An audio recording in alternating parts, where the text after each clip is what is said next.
জলাবদ্ধ জনপদ, কোমর পানিতে চলাচল করতে হচ্ছে, বাড়ি উঠা নেই। 21 আগস্ট ব্রাহ্মণবাড়িয়া সীমান্তবর্তী দুই উপজেলা আখাউড় ও কসবায় 73 গ্রাম বন্যার পানিতে তলিয়ে যায়। ক্ষতিগ্রস্ত হয় অন্তত 4000 পরিবার। 4 দিন পর 25 আগস্ট বন্যার পানি নামতে শুরু করলেও এখনো পানিবন্দী কসবা উপজেলার কায়েমপুর ইউনিয়নের 3 শতাধিক পরিবার। বানবাসীরা জানান, এলাকা নিচু হয়, এখনো বন্যা পানি আছে। সংকট সমাধানের জন্য মাটি ফেলে উঁচু করতে সরকারের কাছে দাবি তাদের। পানি আইসে হঠাৎ করে রাতে রাতে আইসিয়া আমরা ঘর বাড়ি যা আছে সব বিজেলিছে, খেতা বালি যা আছে মাল সামানা, আমরা কোনো খাবার খাদ্য পাইতাছি না।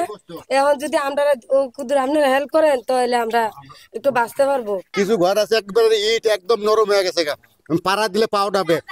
এই ঘরটি যদি পরিবর্তন আর মাটি হালে যদি উঁচা করে দেয়, হ্যাঁ আপনার খুব হেল্প হইব। কসবা উপজেলা প্রশাসন জানিয়েছে, বন্যার সার্বিক অবস্থা উন্নতি হয়েছে। এরই মধ্যে আশ্রয় কেন্দ্রগুলো থেকে বাড়ি ফিরছেন বন্যার্তরা। তবে পার্শ্ববর্তী কুমিল্লা জেলার ব্রাহ্মণপাড়ার পানি বেড়ে যাওয়ায় নিচু এলাকায় ঘরগুলো নতুন করে প্লাবিত হয়েছে।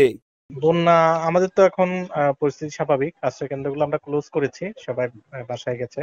তো একটু নিচু কয়েকটা জায়গায় একটু পানি আছে, তবে এটা আমরা নজরে রাখছি। তাদেরকে আমরা খাদ্য সহায়তা দিচ্ছি নিয়মিত। সরকারি বেসরকারি বিভিন্ন সংস্থা সংগঠনের পক্ষ থেকে চলছে ত্রাণ বিতরণ কার্যক্রম। কসবা উপজেলা প্রশাসনের তথ্য মতে চলতি বন্যায় উপজেলা ক্ষতিগ্রস্ত হয়েছে মোট 26টি গ্রাম। এখনো মানবত জীবনযাপন করছেন অন্তত 30,000 মানুষ। উজ্জ্বল চক্রবর্তী, সময় সংবাদ, ব্রাহ্মণবাড়িয়া।